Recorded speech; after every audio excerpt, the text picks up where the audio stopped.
ये जो बीजेपी वाले हैं, ये बीजेपी वालों को समझ में नहीं आ रहा। कुछ बीजेपी वालों को कुछ समझ में नहीं आ रहा।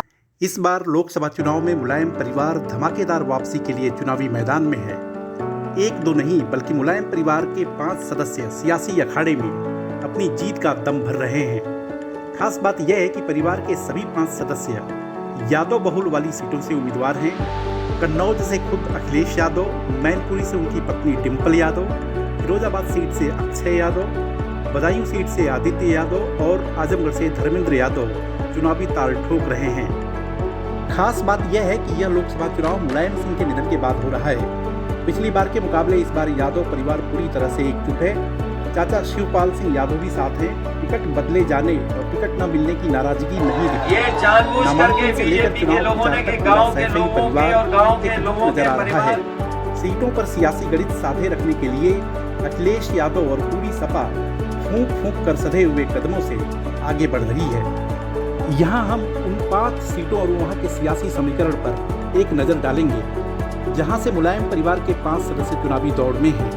ये 5 सीटें उन सीटों में शामिल हैं जहां यादव मतदाताओं की संख्या 20% या उससे अधिक है।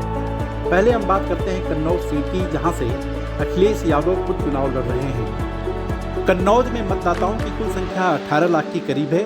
इसमें करीब 4 लाख यादव वोटर, 3.5 लाख मुस्लिम, 2.5 लाख ब्राह्मण, 2 लाख ठाकुर, 80,000 मौर्य, 80,000 निषाद, 70,000 वैश्य, 50,000 लोधी राजपूत और 4 लाख के करीब अन्य मतदाता हैं। पिछले चुनाव में भाजपा उम्मीदवार सुब्रत पाठक ने इस सीट पर डिंपल यादव को करीब 12,000 वोटों से हराया था। बात डिंपल यादव की। डिंपल सपा के गढ़ मैनपुरी से चुनाव मैदान में हैं। वह इस सीट पर मौजूदा सांसद भी हैं। इस सीट पर मतदाताओं की संख्या 18 लाख के करीब है। इसमें 4 लाख यादव, 2.5 लाख शाक्य, 2 लाख ठाकुर, 1.5 लाख ब्राह्मण, 1.5 लाख दलित, 1.25 लाख लोध, 1 लाख पाल धनगर, 1 लाख कश्यप, 80,000 मुस्लिम और 2 लाख से ज्यादा अन्य वोटर हैं। 1996 में पहली बार मुलायम सिंह इस सीट से सांसद बने। तब से इस सीट पर सपा अजेय रही है।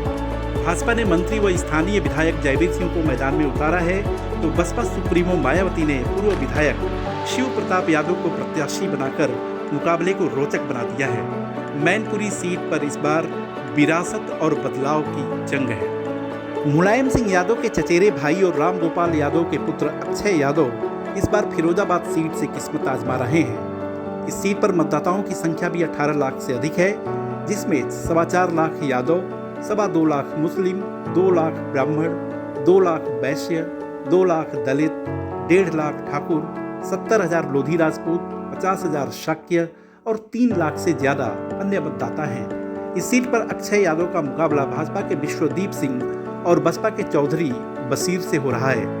2019 के लोकसभा चुनाव में अक्षय को इस सीट पर हार का सामना करना पड़ा। उन्हें भाजपा के डॉक्टर चंद्रसेन जादौन ने 28,000 से अधिक मतों से हराया था। वहीं मुलायम सिंह यादव के छोटे भाई शिवपाल सिंह यादव के पुत्र आदित्य यादव इस बार बदायूं सीट से उम्मीदवार हैं। इस सीट पर मतदाताओं की संख्या 19 लाख से अधिक है, जिसमें यादव वोटर 4 लाख, मुस्लिम 3.5 लाख, दलित 2.5 लाख, शाक्य 1.5 लाख, ब्राह्मण 1.5 लाख, 1 लाख लोधी राजपूत, 80,000 वैश्य, 80,000 कश्यप, 50,000 ठाकुर और 3.25 लाख के करीब अन्य मतदाता हैं।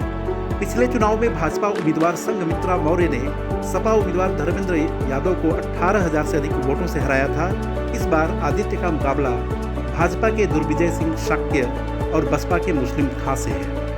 पूर्वांचल की आजमगढ़ सीट पर मुलायम सिंह यादव के छोटे भाई अभयराम यादव के बेटे धर्मेंद्र यादव चुनाव मैदान में हैं। 2022 के उपचुनाव में धर्मेंद्र इस सीट पर हार गए थे।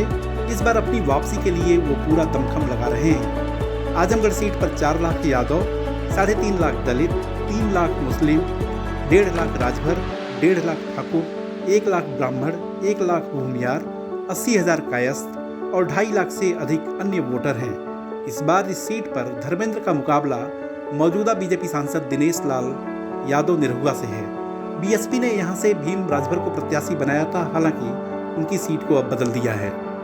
सपा अध्यक्ष बनने के बाद अखिलेश यादव पार्टी को चुनाव नहीं जिता पाए हैं, चाहे वह लोकसभा का चुनाव हो या विधानसभा का। दोनों चुनाव में उनका नेतृत्व कमाल नहीं कर पाया है। अपनी परंपरागत और दबदबे वाली सीटों से अपने कुनबे को उतारकर अखिलेश ने बड़ा दांव लगाया है। उनकी रणनीति और दांव इस बार कितना कारगर होता है, यह 4 जून को आने वाले चुनाव नतीजे ही बताएंगे। हमारे वीडियो को लाइक, शेयर और हमारे चैनल को सब्सक्राइब जरूर करें। धन्यवाद।